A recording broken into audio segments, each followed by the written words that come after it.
Let me first just quickly review the position and velocity and acceleration sketches from the end of class on the first day. So we had, the first problem was we had an elevator, and let's say the elevator is on the ground floor, and you get in, and you push the button, you say, I want to go up. And the elevator goes do do do do do do do do do do do, and then it stops at the upper floor. And then maybe people get out and come back in, and then you push the button that says I want to go down, and then you push the button for the lower floor, and it goes do do do do do do do do do do do, and stops there. So I wanted to draw a graph of position versus time, and then we can try to get the velocity versus time, and maybe even the acceleration versus time. So let's start. So our position is going to be y, because we typically use the variable y for a vertical coordinate, and then it's going to be a function of time. And let's just say that y equals 0 is the ground floor, and so we dwell at the ground floor for a little while, and then the elevator starts to go up. And I don't know exactly what happens right at this instant, but then, so after the elevator goes from not moving to moving at kind of upward, then I think it's pretty typical. You know, you could feel in your gut that the elevator accelerates upward for a short time, but then it reaches constant speed, constant velocity. So most of your elevator ride is going to be at constant velocity like this. Nice straight line, and then it slows down, and then it kind of dwells at the upper floor for a while people get out and people get back in, and then the doors close and it heads back down, and there's a little period where it kind of speeds up, but then it's basically going down at constant velocity, and then finally you reach the ground floor again. So I think that position versus time looks something like this. So this is the upper floor. And this y equals 0 represents the lower floor. So that's the position versus time. And then we can say, well, what does the velocity versus time look like? So I can draw another graph down below that. So it's the same time axis, but now this is the y coordinate of velocity, which is the same thing as the rate of change of the vertical position with respect to time. So it's dy by dt. And I think now we need to be able to go either positive or negative. And I also made this too big, but we'll just live with that. And I think what we're going to see here is initially we're not moving here, so the velocity is 0. And now the door is closed and it starts to move up, so the velocity, so maybe we don't know what's happening in this little rounded part, but it seems like the velocity is positive. And then we get close to the upper floor, so it has to slow down. So then it seems like I want to draw a not quite vertical line, but a pretty close to vertical line here, connecting this piece to this piece.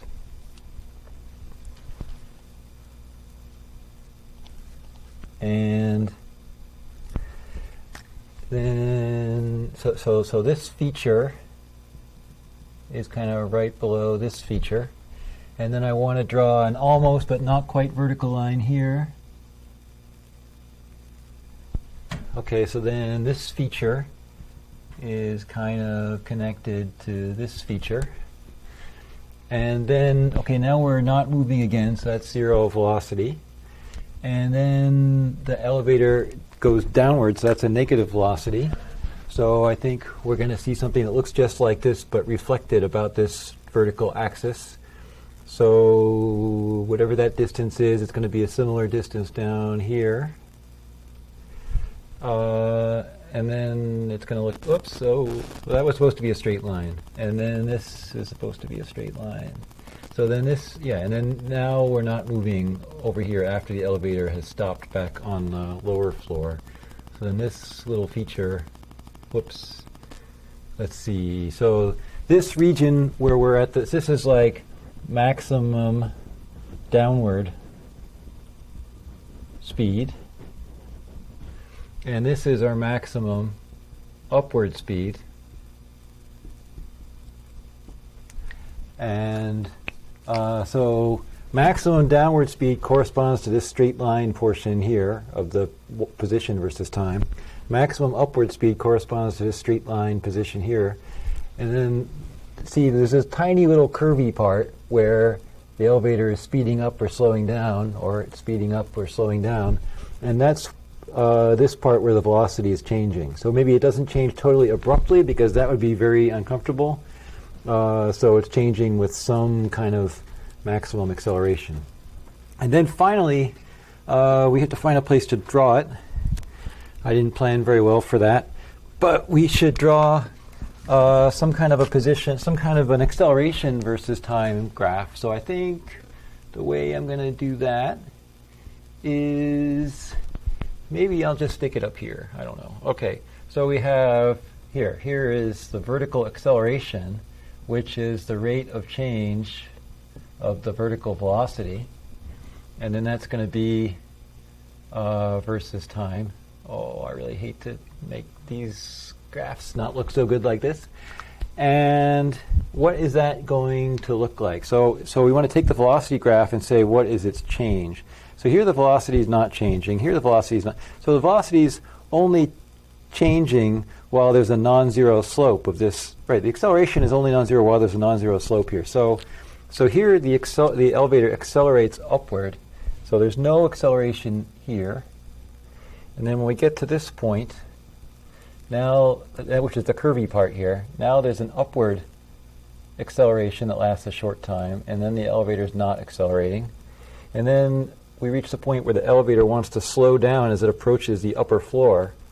So there's a negative acceleration for a short time here.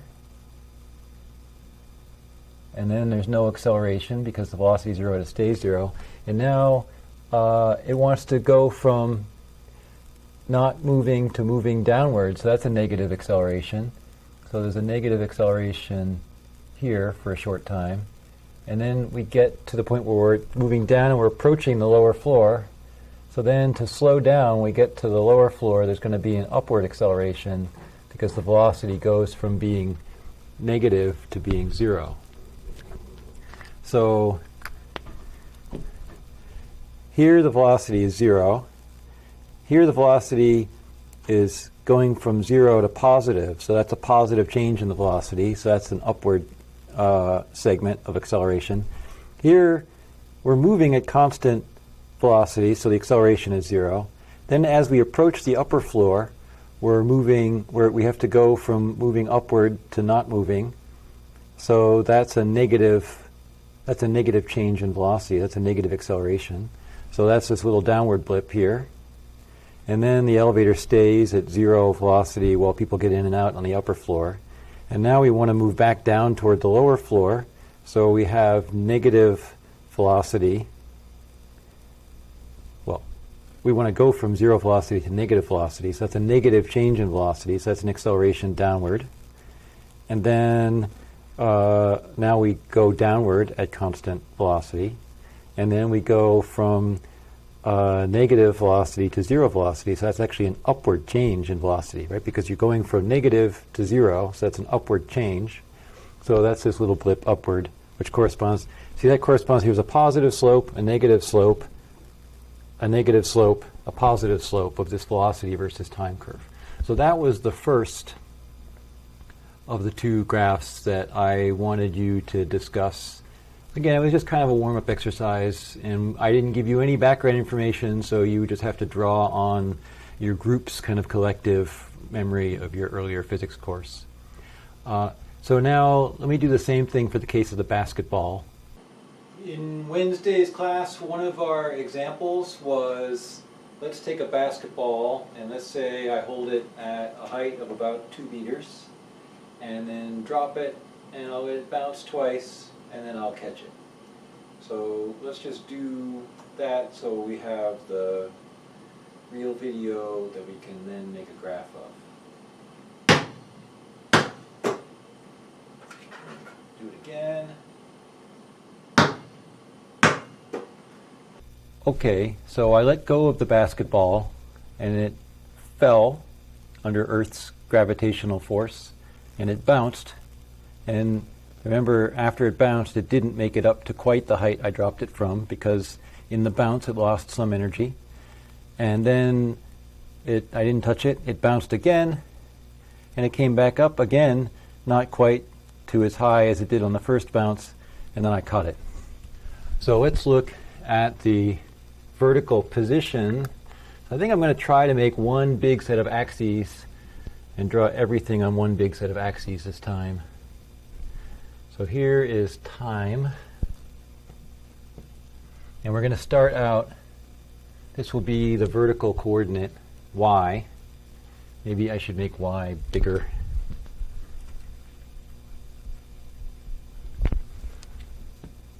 Okay, there's y versus t.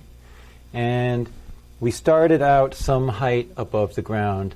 I held it above my head. Let's say that's 2 meters. So we didn't really put numbers on the graph. Let's say that's 2 meters. So I'm holding the ball up here at y equals 2 meters. And I'm holding it for a while, so it stays that way for a little bit. And then I let go. Now, this is something you probably would have had to puzzle over with your group mates. So I think the best way to understand this is when we actually draw the velocity graph. It's going to turn out that this is an arc of a parabola. So the ball, initially, I just let go of it, and it starts out with 0 speed, and the speed gets bigger and bigger and bigger and bigger, and the speed is maximum just before it hits the ground. So that corresponds to the slope of this graph. So the slope starts out 0, and the slope gets bigger and bigger and bigger and bigger and bigger until it hits the ground. And then the ball bounces, and it's not going to make it up to be quite as it will not be after it comes back up. It's basically going to retrace the same motion. If the collision with the ground lost no energy, if it were a 100% elastic collision with the ground, then this would just be a mirror image. But it actually lost some energy in the bounce. You can tell it didn't go up quite as high. So it's not quite going to be a mirror image. It'll be kind of a shrunken mirror image. So it's going to go back up like this, but to a lower height. And this is the instant. So you can see when the slope becomes 0, that's the instant when it's at the apex of its orbit. And then it's going to go back down like this. And then it's going to bounce up again. And again, it'll reach not quite as large a height. And then this is where I caught it. So then I catch it here. So I release it here. Here's the first bounce. Here's the second bounce. I catch it. And so it's really important that this height is lower than the original height, because that was what we saw. So there's some loss in height between the top of its motion when it first bounces and when I first released it, and there's some loss in height between the top of its motion after the second bounce and when I released it. Then we can try to look at the velocity. Let's look at the vertical velocity versus time. Okay, so we'll call that v sub y. And so I'll draw that in this orange color.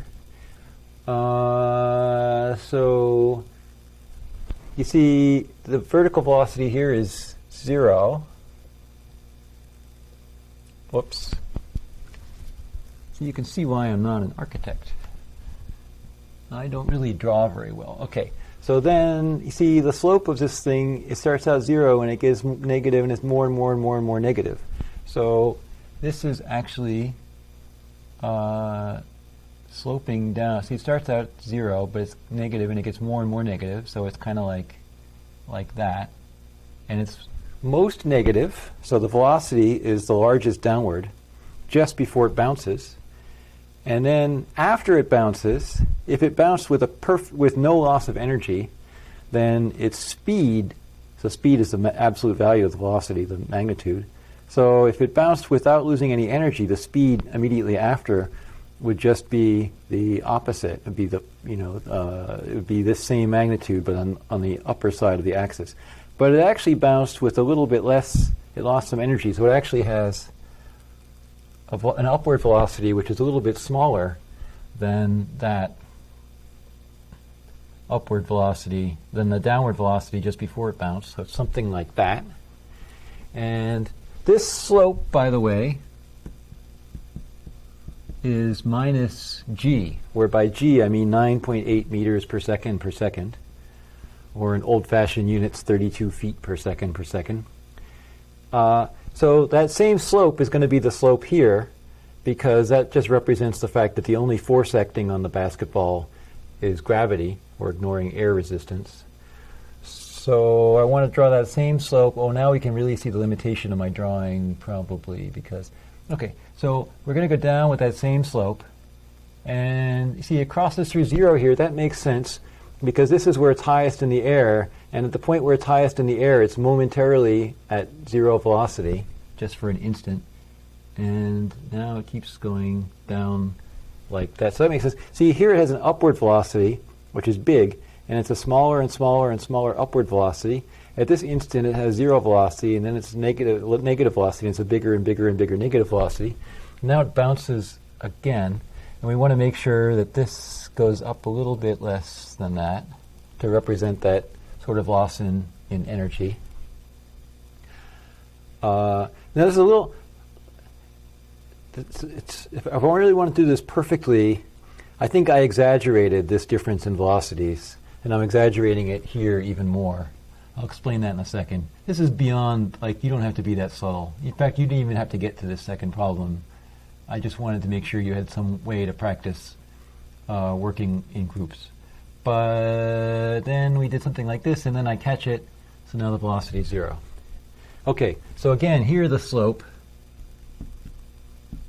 is minus g, and here this slope is minus g, because these are the periods when it's entirely under the influence of gravity, nothing else.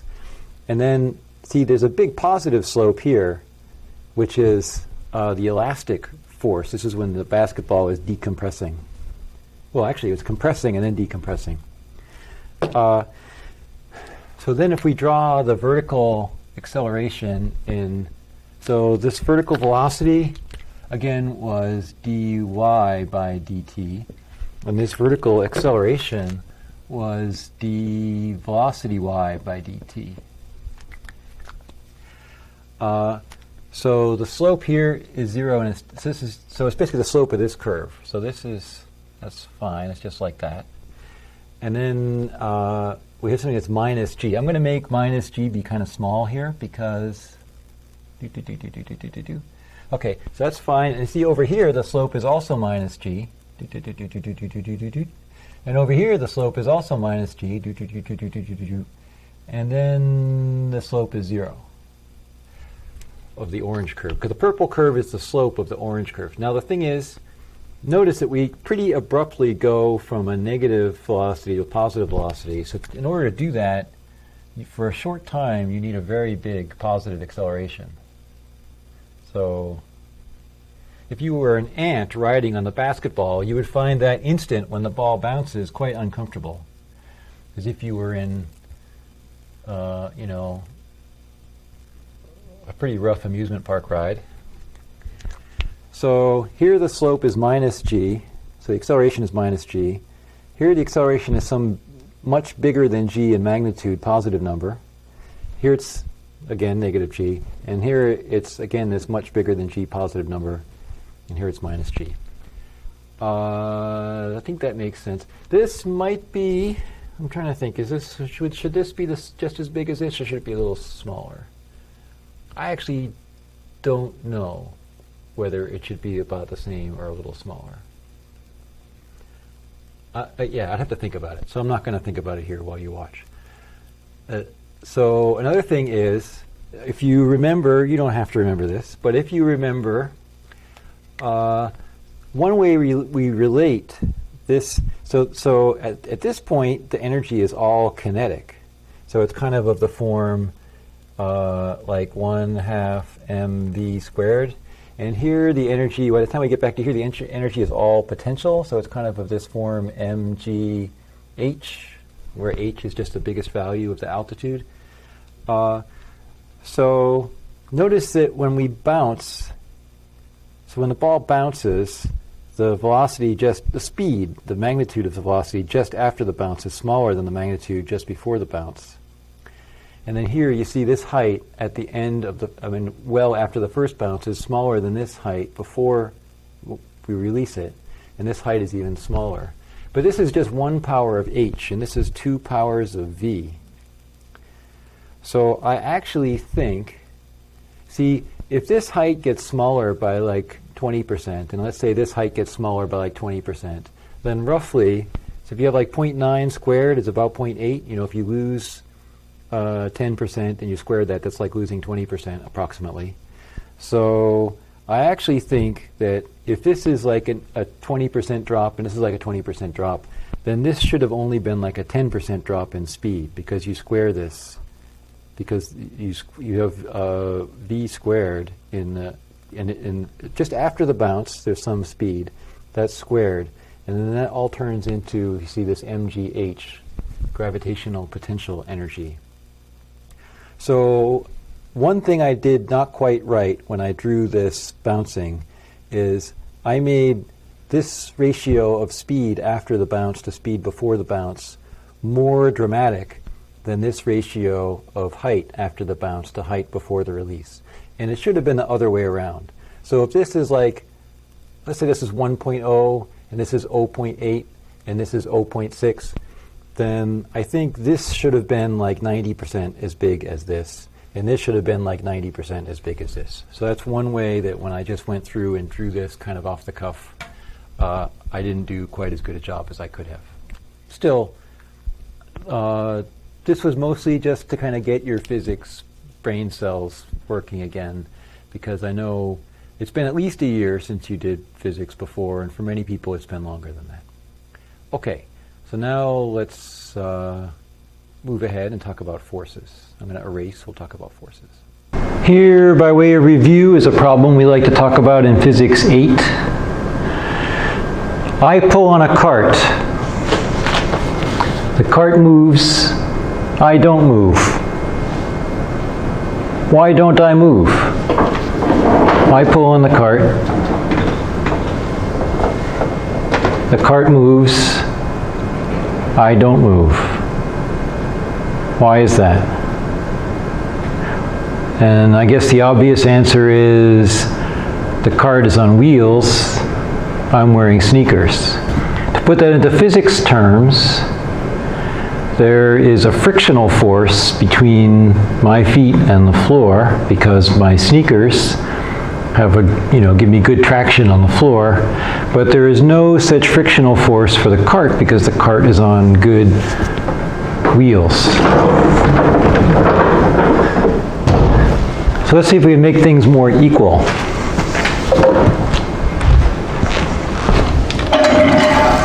Let's put me on wheels too.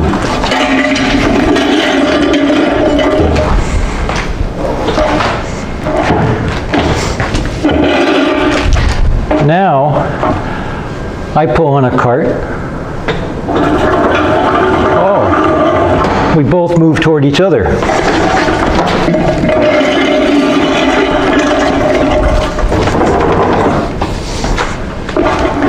Let's try that again.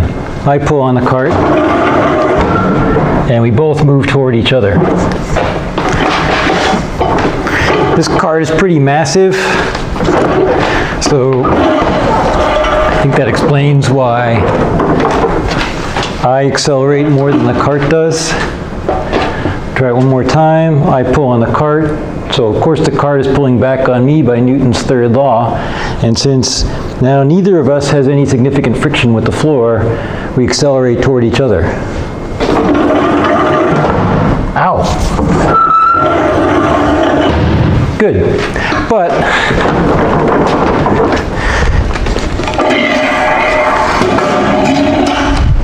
if I have a good frictional contact with the floor, then Okay, the cart moves toward me, but I don't move toward the cart because the frictional force exerted by the floor on my sneakers offsets the force exerted by the cart on me through the rope. Good. So you just saw the video of me pulling the cart, and there were two versions.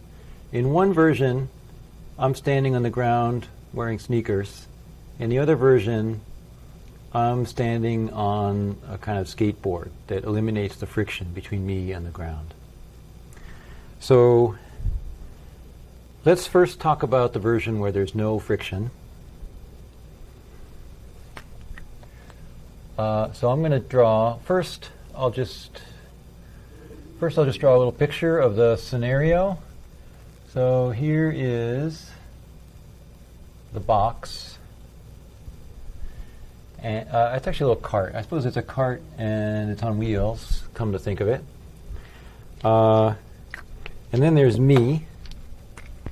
So I'll make me look like a plausible, looks exactly like me, except that I'm on wheels. So that's me. There's me. There's the cart. And the rope is basically just a mechanism of communicating the force between me and the cart. So there's the rope. So even though I pull the rope and the rope pulls the cart, it's really good enough to say that I pull the cart and the cart pulls me. So the rope won't really be a character. The rope is just transmitting that force. And we're both on the floor. So now I can draw two free body diagrams. I can draw a free body diagram for the cart, and I can draw a free body diagram for me. So let me first draw a free body diagram for the cart. And so I always draw a little plus sign, like kind of a cross, to indicate the center of mass of the object of interest. I'm going to make this a little bigger. I don't think I need to save room for anything else. So here's that's like supposed to represent the cart center of mass. And if we want to do forces in both directions, okay, what the heck? So there's actually a downward force. This is a gravitational force exerted by Earth on the cart. Okay, so by Earth, that's the cart. I'm going to call the cart C. And then me is going to be M. And E is the Earth. And then there's actually, F is the floor. I guess F is going to be so then we have E is Earth, and F is the floor. So then we have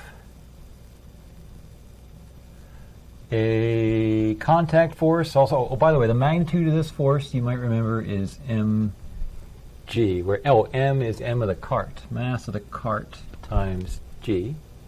I'm probably writing this too small. I'll get better at this.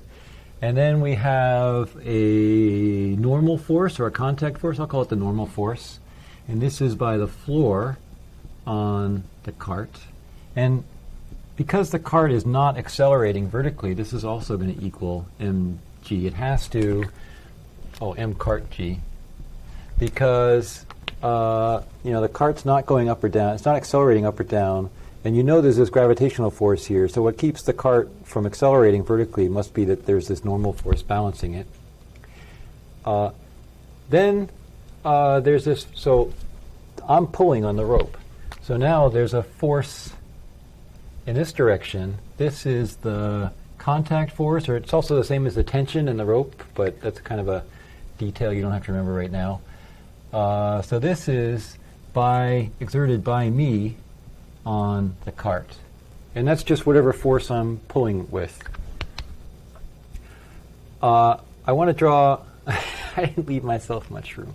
I want to draw the same diagram for me. And I'm going to do that like this. I guess I have to stick it way over on the right-hand side. So that's supposed to represent my center of mass. I'm drawing it the same color as me. Now it appeared that the cart is pretty massive. I think it was more massive than I was, because I remember when I pulled on the cart, I moved toward it more than it moved toward me. So I think, I didn't try weighing it, but I think that cart probably weighed about twice as much as I do. So therefore, I'm going to make this line, this is going to be the, I don't want to run out of space too early.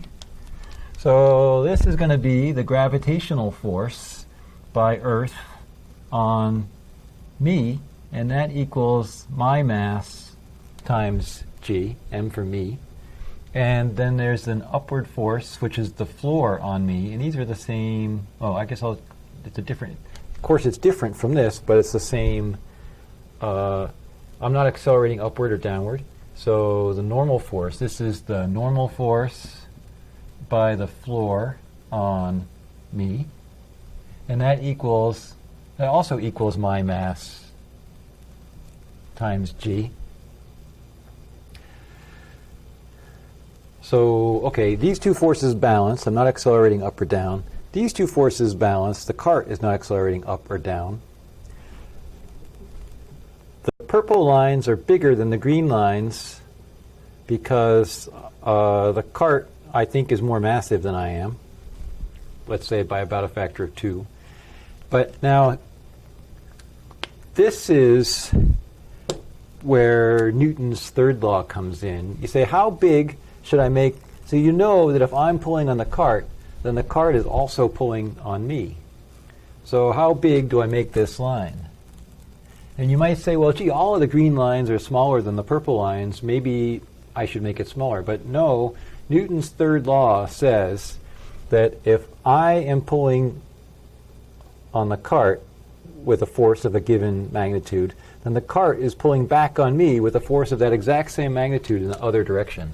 So this line pointing from me toward the cart has to be the same length as this line pointing from the cart toward me. So this is the contact force of the cart on me.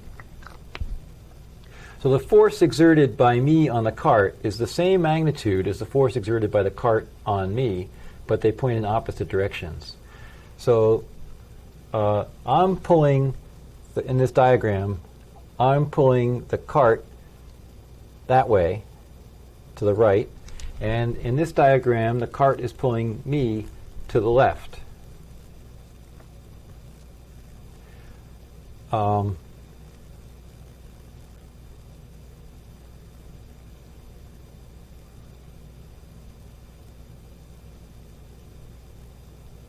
Yeah.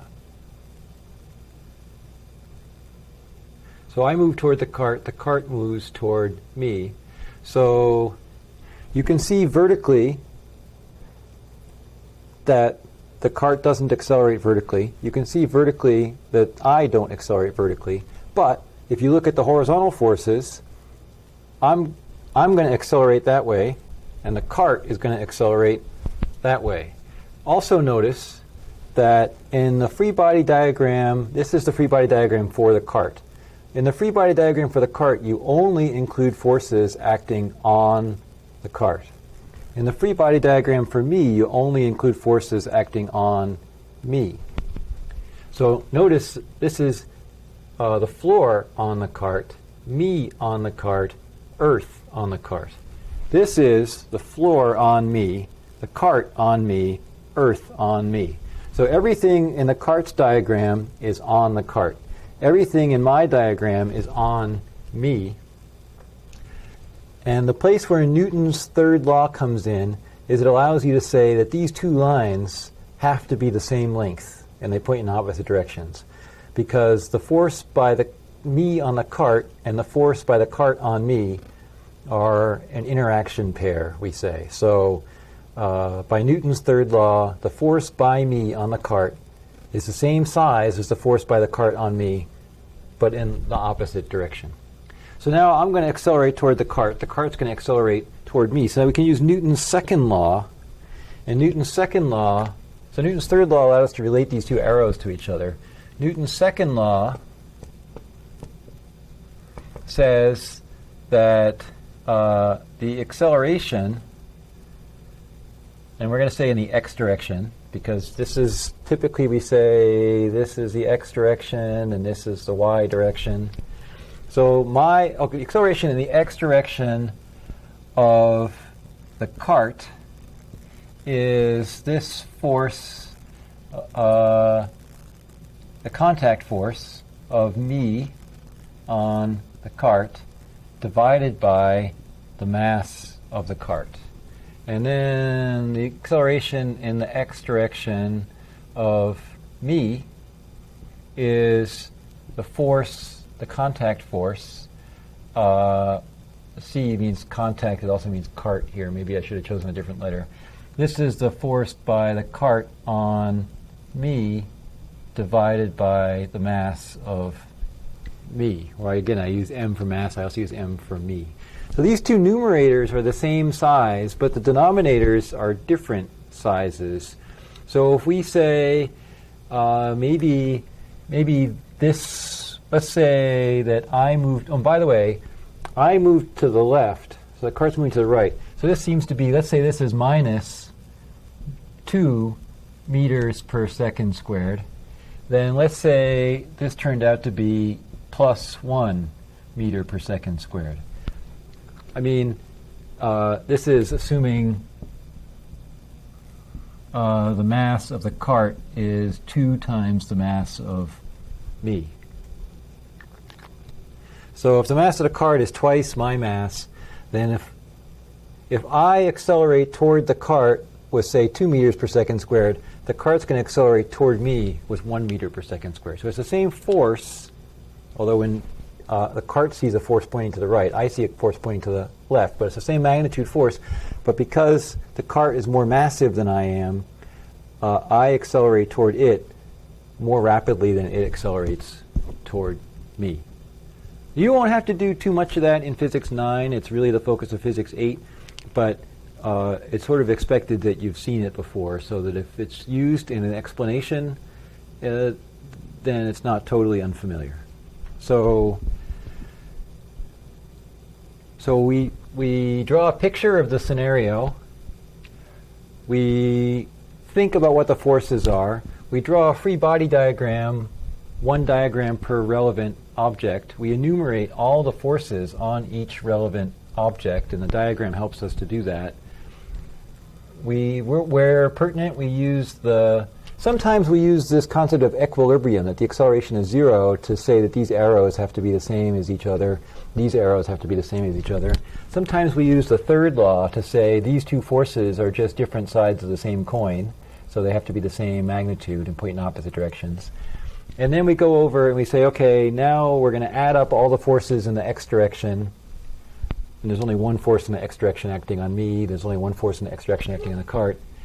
And we're going to take all those forces, there's only one of them in this case, divide by the mass, and you get the acceleration. Or in this case, there's one force acting on me in the horizontal direction, divide by my mass, you get my acceleration. Whoa. So that's how we use Newton's third law and second law together. And again, the first law really doesn't tell you anything very often. It really is just a reminder that all of this stuff only works properly when you're using it from the perspective of an inertial reference frame. In other words, a frame which is not accelerating, a frame which is not rotating.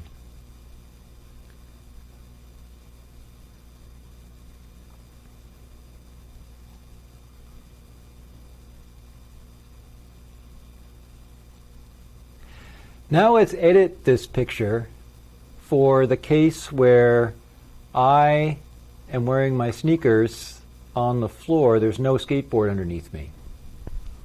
So if there's no skateboard underneath me, I'm going to erase here. I can even draw it in kind of like, so then I'm like anchored to the floor there.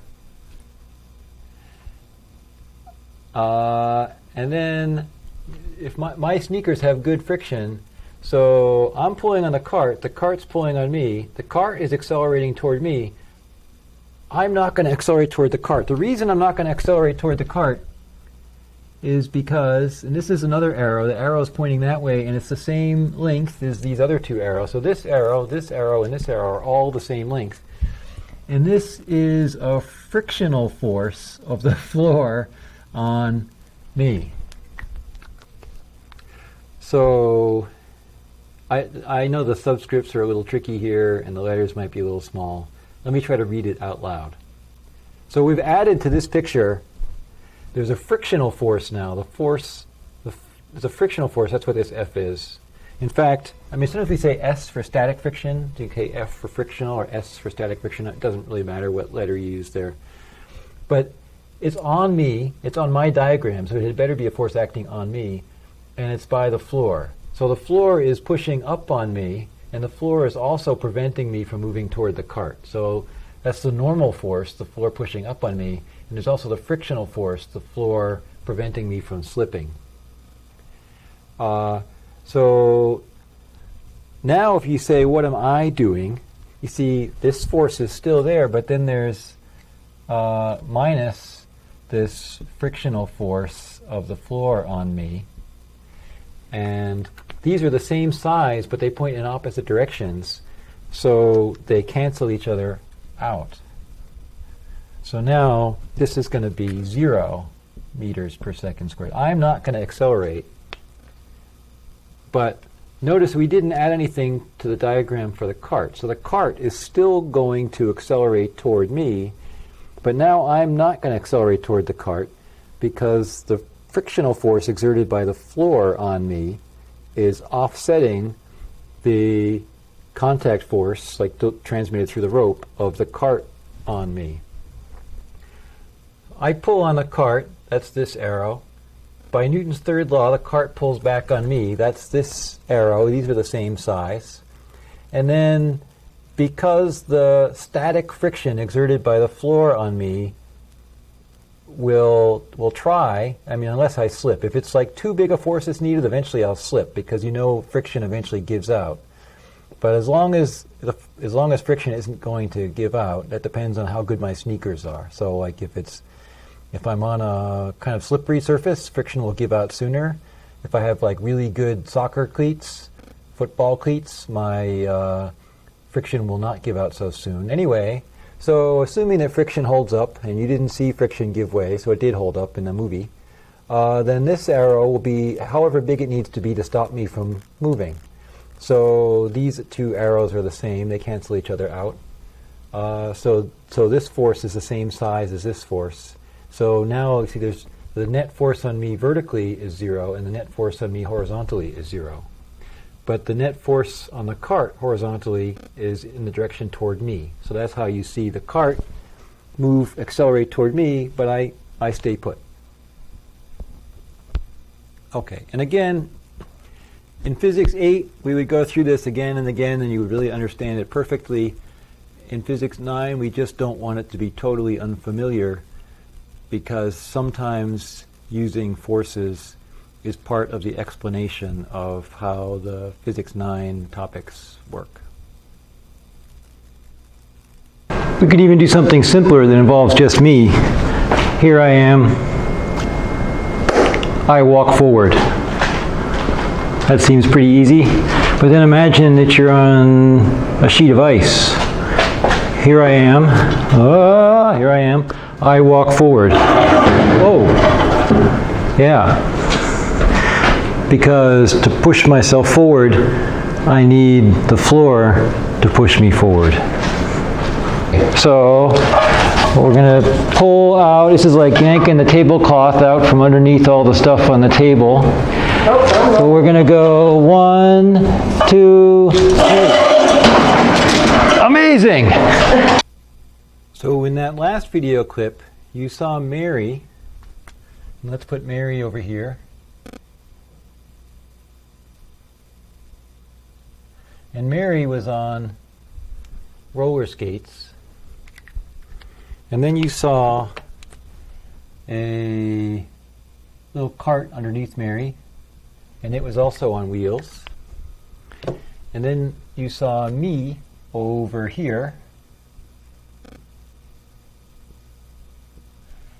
And here, actually, I'm going to make myself a little bit unrealistically lower. Well, here, I'm going to make my arm really long like that. Okay, so then you saw me pulling, you can pretend my arm bends in this ridiculous way. And then I was pulling on a rope.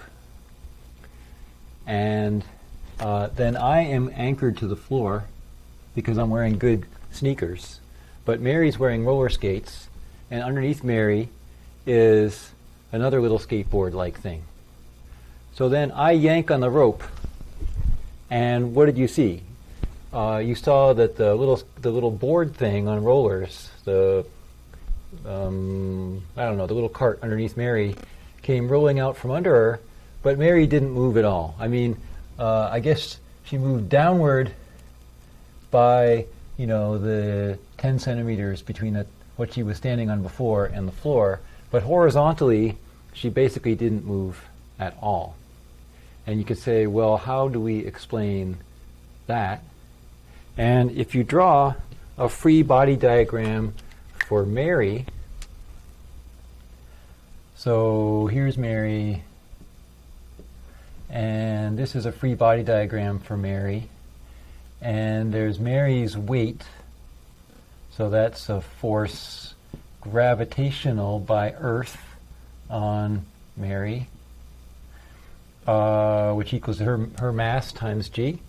And then there was a normal force exerted by whatever that orange thing is. I'm just going to call it the orange thing. By the orange thing on Mary. And these are the same size. And then there's no other force on Mary. See, there's no frictional force between Mary and that orange thing because they're kind of connected by wheels.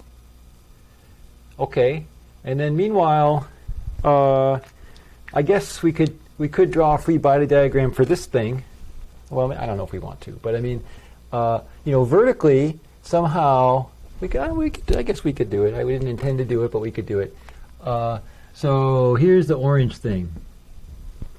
So the orange thing has its own weight, and I think it seems like it's probably like a quarter of Mary's weight.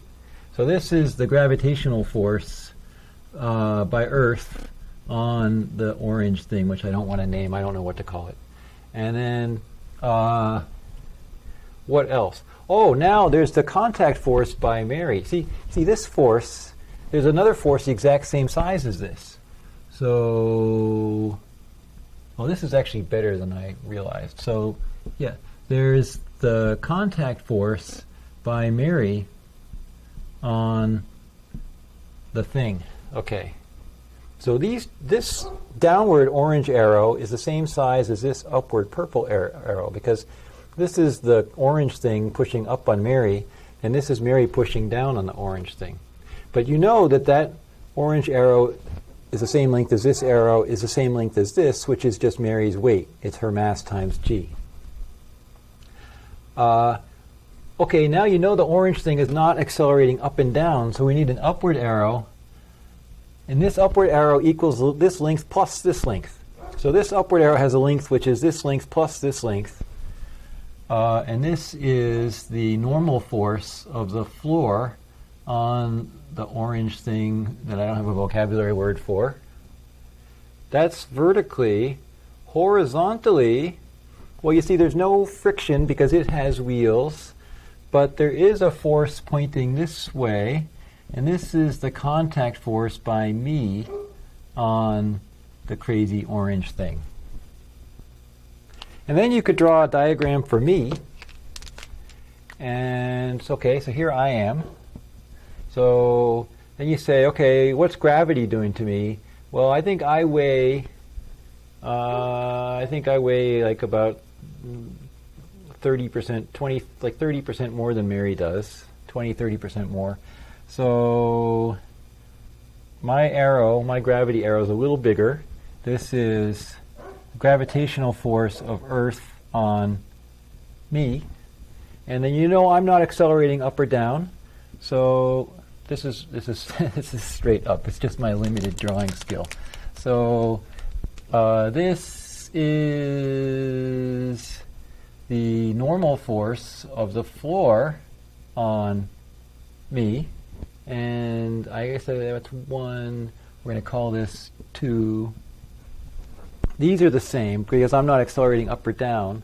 And then you see, let's call this number 3. 1, 2, 3. So there's the contact force by me on the orange thing. So by Newton's third law, here's the contact force by the orange thing on me. And it has to be the same length. That's Newton's third law. But you saw me not accelerate, and that's because the floor has a good grip on my feet.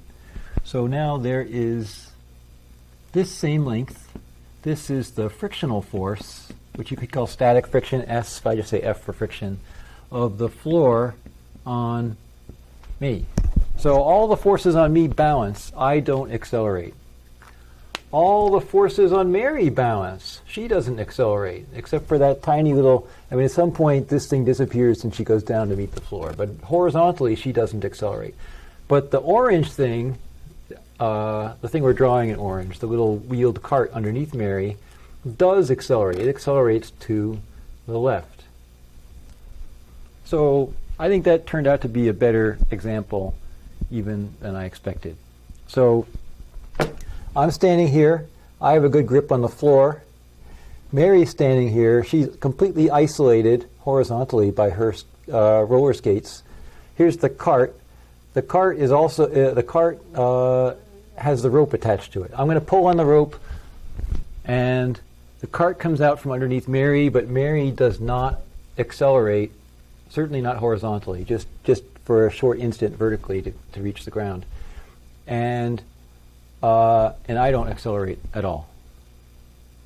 And I think that's what we saw in the video clip. So I think that's kind of cool. Here's another Physics 8 problem. The school bus is driving down the street at constant velocity, and a little kid's, let's say, toy matchbox car. This is hard to see, so I have a bigger pretend car too. Okay, here's a little toy matchbox car, but I also have this big roller skate, which maybe will be easier to see. And the school bus is just minding its own wells, it's going at constant velocity. Now all of a sudden the school bus driver jams on the brakes. And what happens?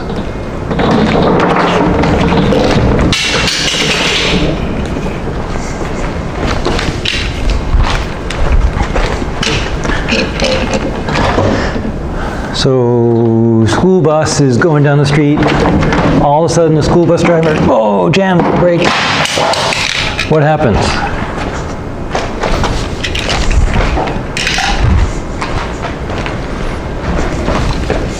One more time.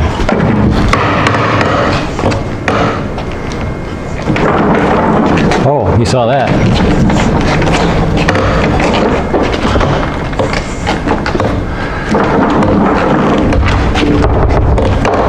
School bus is traveling down the street, and suddenly the school bus driver jams on the brakes, and whoa.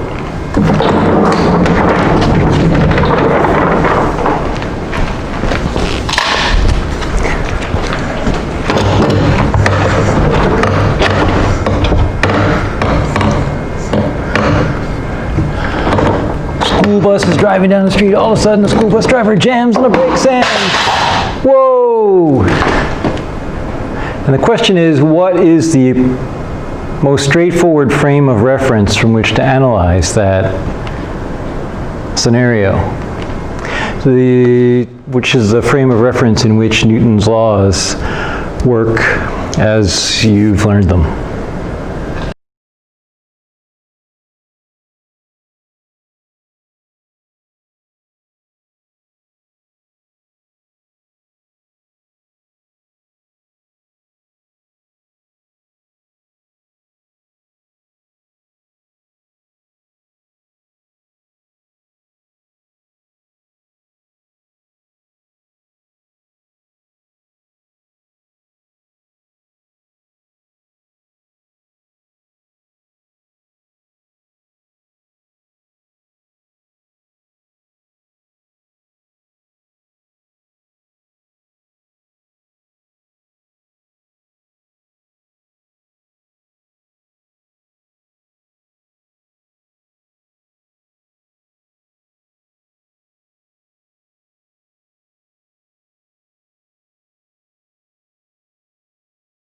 So I would have, okay, here we go. Okay, ready?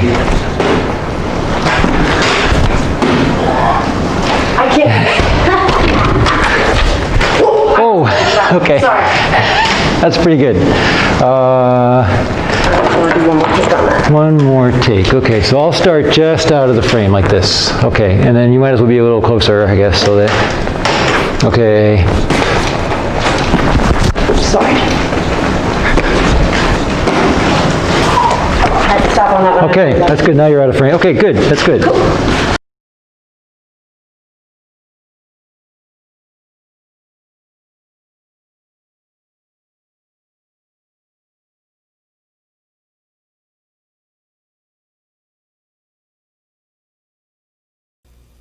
So here's one more example. We're going to say, here's the floor. And then resting on the floor is block A. And then resting on block A is block B. Imagine they're like a child's blocks. And then resting on block B is block C. And they're all just sitting there, not moving, not accelerating. They're in equilibrium. So see, A is not accelerating, so the vector sum of forces on A must be 0. B is not accelerating, so the vector sum of forces on B must be 0. C is not accelerating, so the vector sum of forces on C must be 0. How do we figure out all the forces? So actually, this in architecture is called load tracing. So usually in load tracing, you start from the roof when you go down to the ground. So we're going to start at the top. And again, we do this again and again and again in Physics 8. We're just doing this as a quick review. So let's start with a free body diagram for C. I'm going to draw C in green. So here's block C. And what are the forces on block C? Well, the only force on, well, there's the downward force on block C, which is, this is the gravitational force exerted by Earth on C. And its magnitude is the mass of block C times little g. Now you know that block C is not accelerating, so there must be something to offset that, and that's the upward force, the contact force exerted by B on C. So, or you could call it the normal force. So I'm going to say contact instead of normal, but okay, so these are the same. So this is the contact force exerted by B on C. And it's the same size actually. So this actually also equals mass of C times G.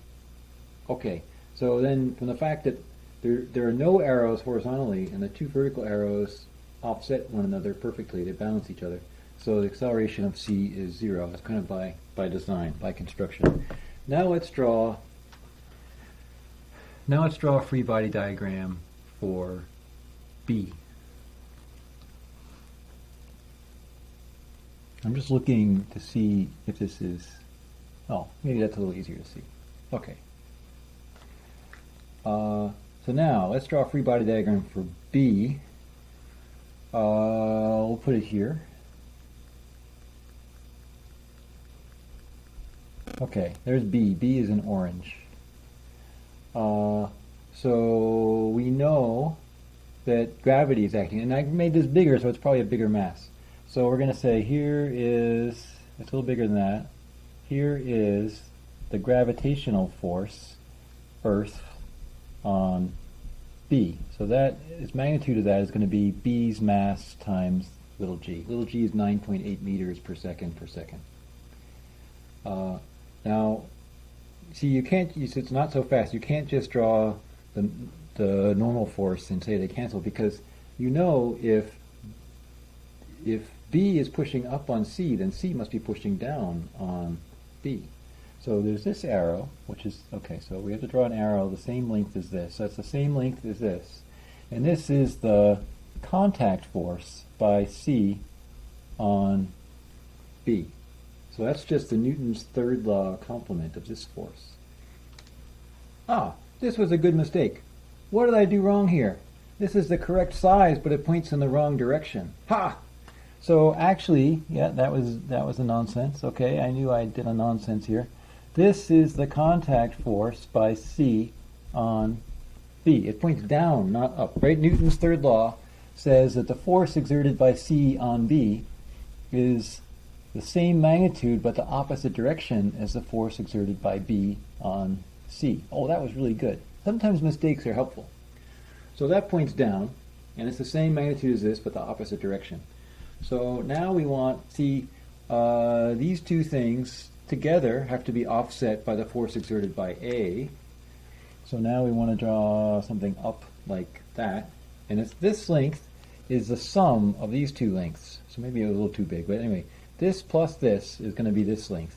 So this is the contact force A on B. This contact force is kind of the same thing as the normal force. Okay, now we could do the free body diagram for C. So let's do a free body diagram for C. I guess I'll put it down. Oh no, but for A. Oh, right, we did C. We did B. We're doing the free body diagram for A. Okay, so here we are. And A is going to be a little more massive than B, so I need to leave enough room for that. So this is going to be A. So this is my gravitational force of Earth on A. See, I made this arrow a little bigger because I'm going to say that B is a little more massive than C, and A is a little more massive than B. Now, we look at this.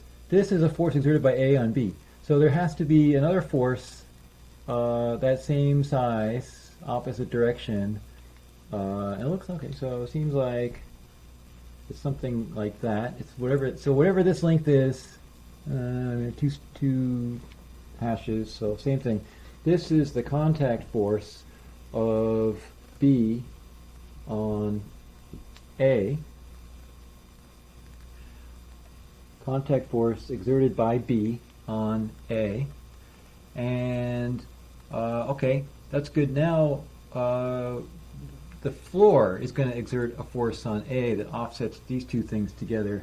This is going to be a big arrow. It's going to go right through there. And this is the contact force, also known as the normal force, exerted by the floor on A. And we said, kind of by construction, these things are just sitting there minding their own business, so none of them are accelerating. So the length of this arrow equals the sum of the lengths of these two arrows. The length of this arrow equals the sum of the length of these two arrows. The length of this arrow equals the length of this arrow. It's easy to see that everything adds up to 0 here. Now because this is B pushing up on C, we have C pushing down on B. So these two things have to be the same length as one another. And then because we have A pushing up on B, we have B pushing down on A. And these two arrows have to be the same length as one another because they're Newton's third law complements of one another. And then this is the gravitational force, Earth on A. There's the gravitational force, Earth on B. There's the gravitational force, Earth on C. So I think that's it. Yeah, so we've added up the forces on those three things. So again, a free body diagram is a very helpful graphical way to keep track of forces, keep track of which ones should be the same size as one another, keep track of their directions. It's a really helpful bookkeeping, visual bookkeeping tool.